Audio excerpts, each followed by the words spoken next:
고 황예진 폭행 사망 사건으로 많은 분들 알고 계실 텐데요. 지난 7월 25일 새벽에 있었던 사건입니다. 서울 마포구 소재 오피스텔에서 발생을 했는데 30대 남성 이 씨가 자신과 연인 관계였던 25살에 불과했던 이 여성 황예진 씨를 폭행을 했고 병원으로 이송이 됐는데 의식을 회복하지 못하고 3주 만에 숨을 거두고 말았는데요. 이 두 사람은 이 사건이 발생하기 7개월밖에 안 된 2020년 12월부터 교제를 시작한 것으로 확인이 돼서 불과 7개월 만에 이런 끔찍한 비극적인 일이 발생을 한 겁니다. 네. 당시에 CCTV 영상 저도 뉴스를 통해서 봤던 기억이 있는데 이게 공개가 됐잖아요.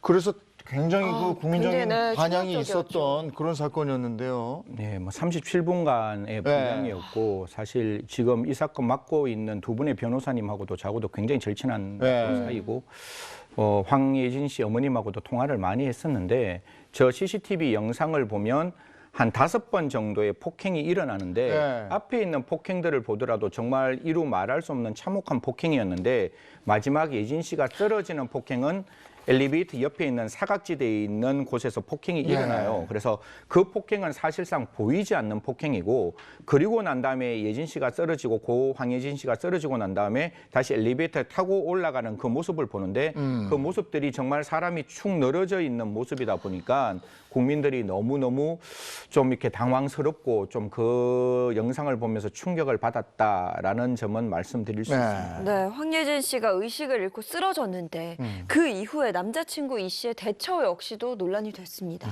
네, 저도 이 부분이 좀 이해가 안 되더라고요. 당시에 이 씨가 조금 감정적으로 주체를 못하고 우발적으로 이런 폭행을 저지른 것으로 보이는데 그럼 그때는 그렇다고 하더라도 사실 이 여성이 쓰러져서 의식을 잃게 되면 적절한 조치는 취했어야지 맞는 그럼요. 거거든요. 네.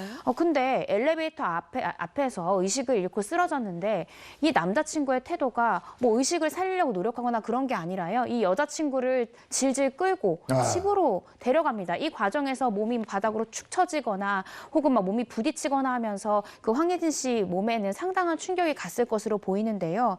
그러니까 일각에서는 황 씨가 의식을 잃은 직후에 119 구조대를 부르고 심폐소생술을 했다면 지금 황 씨가 살아있지 않을까라는 의견도 보이기도 했는데요. 그럼에도 불구하고 이 씨는 119 신고 당시에 폭행이 있었다, 내가 폭행했다라는 사실은 숨기고요. 여자친구가 술에 취해서 기절했다라는 취지로 신고를 해서 119 구조대원도 당시에 적절한 조치를 신속하게 좀 취하기가 어려운 그런 상황이었다라고 합니다. 고 황예진 씨에 대한 부검 결과는 어떻게 나왔죠? 사실 이제 이 부검이 굉장히 중요한 부검이었는데 부검은 이게 척추가 조금 다쳐서 이게 머리 밑에 있는 곳에서 출혈이 발생했다. 이게 뭐 법적 의학적 용어라서 제가 좀 쉽게 좀 풀어서 설명을 드렸는데 그럼 도대체 왜 목에 있는 척추가 지금 이렇게 다쳤을까라는 거 보면 뭐 시청자 여러분께서 아침부터 좀 떠올리시기 조금 불편하시겠지만 목이 이렇게 뒤로 완전히 제쳐져 있는 고 황예진 씨 모습이 있었고 그게 목이 이렇게 사람이 우리가 지금 의지가 있기 때문에 근육에 힘이 있는 거잖아요. 근데 이게 사람이 자기 의식을 완전히 잃으면 내가 목을 받치고 있는 이 근육 자체가 굉장히 이렇게 힘이 없어질 수가 있어요. 근데 머리가 생각보다 무거운 것이거든요. 그러니까 이게 탁 꺾이면 그 꺾이는 과정에서 사실상 좀 상처가 있었지 않았느냐라는 점을 이제 국과수에서는 이야기했는데 변호인 측에서 제가 이 사건 조금 잘 알아서 말씀드리면 변호인 측에서는 그럼 다른 그 법의학자들 좀 불러보자. 불러서